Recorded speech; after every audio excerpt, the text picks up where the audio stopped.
What's up guys, Josh here from Testing123 Reviews with a slightly different video today. Now this is a subject that guitar players talk about quite often, and it's guitar cables. Do they really make a huge impact on your tone? If you have a great guitar and a great sounding amplifier, does it really matter if you have cheap cables running in between your signal chain?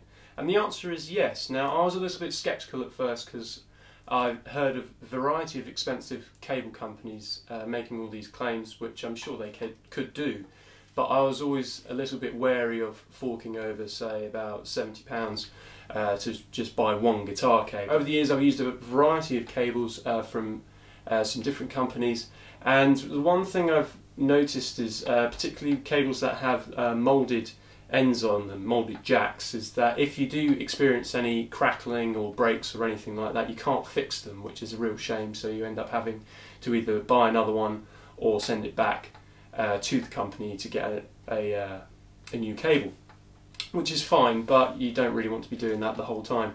So what I thought I'd do today is give a cable demonstration of a cable that's around £10 to £15, another one which was £20 to £25, and then my latest acquisition, which is a Colossal cable, which did set me back £69, but I was absolutely blown away as to how good it made my guitar and amp sound.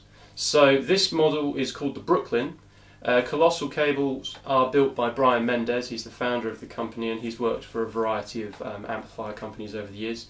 And I tried these for the first time when I was out in LA a couple of years ago at the Bogner factory, and at the time I thought, well, that's a good sounding cable, but I didn't really have anything to base it on. So I went to Guitar in Epsom this weekend just gone, and I took one of my own cables and I tried out the Brooklyn, which is the one I ended up buying, and their other model called the Sweet Fats.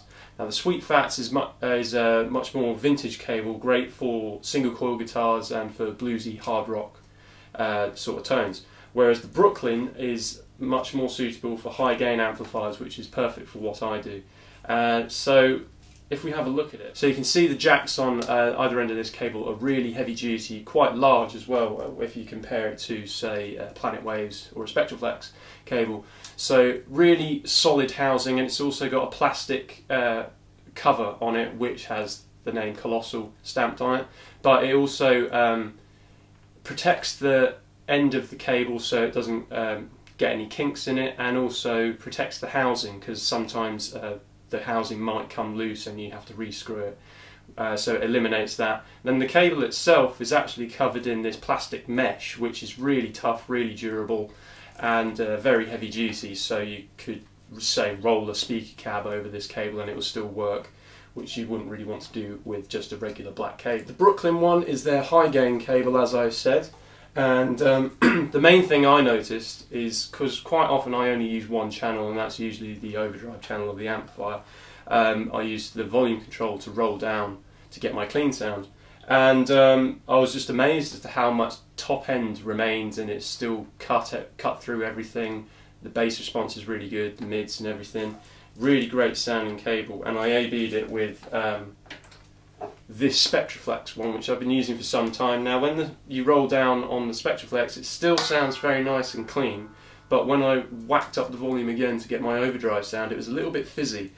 The Colossal didn't sound fizzy at all. It was super tight and defined, plenty of clarity. It was almost as if you'd taken a duvet off the speaker cab. It went from sounding like that to sounding like that. So basically I'm going to run you through 3 different cables. This one, I can't remember the company that made it, it's just your regular run-of-the-mill black cable, which cost me around £10 to £15 with Nutrix jacks on it, and then 20 to 25 for a Spectraflex Standard cable, and then lastly the Colossal Brooklyn.